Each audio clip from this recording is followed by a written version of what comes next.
நான் சொல்கிற மெத்தடில் இட்லிக்கு மாவு அரைச்சி பாருங்கள், ஃபெயிலே ஆகாது.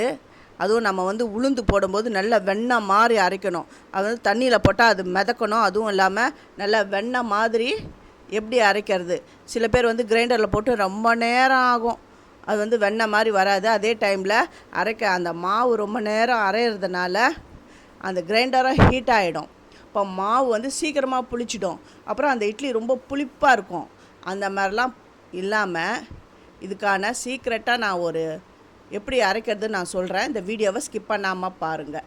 நம்ம உளுந்தை என்ன பண்ணுவோம், 1 மணி நேரம் ஊற வச்சுட்டு அது எப்படி அரைக்கணும் அப்படிங்கிறத நான் சொல்கிறேன்.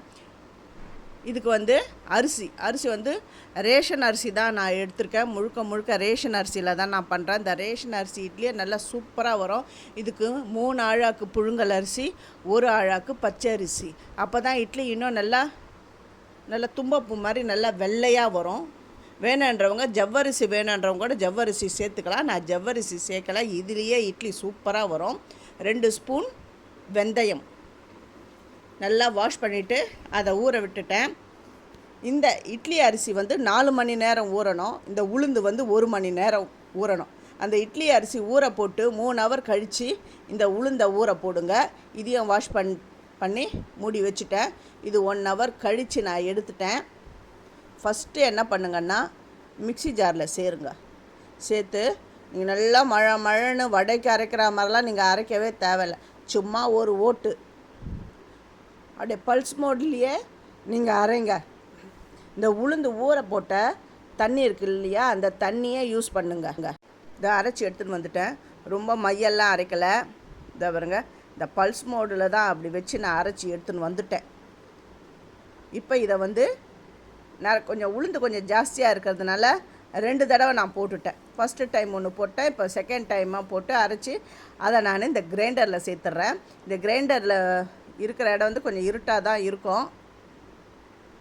இப்படி போட்டு அரைங்களேன், நல்லா 3 நிமிஷத்தை பாருங்கள், ஏன்னா வெண்ணெய் மாதிரி வந்துடுது. இதை எடுத்து அதை தண்ணியில், இது உளுந்து ஊற வச்ச தண்ணியில் தான் நான் போடுறேன். இந்த பாருங்கள் மிதக்குது. நல்லா வெண்ணெய் மாதிரி இந்த மாதிரி அரைச்சாலுமே போதும், இட்லி சூப்பராக வரும். இப்போ அரிசி போட்டு நான் அரைச்சிட்டேன். இந்த பாருங்கள், அரிசி ஒரு லைட்டாக இந்த குருணையாக இருக்கணும். இப்போ எல்லாம் அரைச்சி உப்பு போட்டு நான் கலந்து வச்சிடுறேன். மறாவது நாள் காலையில் பார்க்கலாம். 8 மணி நேரம் இதை அப்படியே ஊற போடணும். இந்த அரிசியை கழுவுறது எப்படி, இந்த அரிசியை கிரைண்டரில் போடுறது, அதெல்லாம் போட்டோன்னா வீடியோ லாங்காகிடும், உங்களுக்கும் போர் அடிச்சு போயிடும். ஆக்சுவலாக என்ன செய்கிறேன், எப்படி பண்ணணும், எப்படி அரைக்கணுன்றதை மட்டும் நான் இந்த வீடியோவில் தெளிவாக காமிச்சிருக்கேன். தருங்க, இட்லி சூப்பராக வந்திருக்கு, பூ மாதிரி வந்திருக்கு பாருங்கள். இந்த வீடியோ உங்களுக்கு பிடிச்சிருந்தா என்னுடைய வீடியோவுக்கு லைக் பண்ணுங்கள், ஷேர் பண்ணுங்கள், ஹைப் கொடுங்க. உங்கள் ஃப்ரெண்ட்ஸுக்கும் நீங்கள் ஷேர் பண்ணுங்கள். தேங்க்யூ.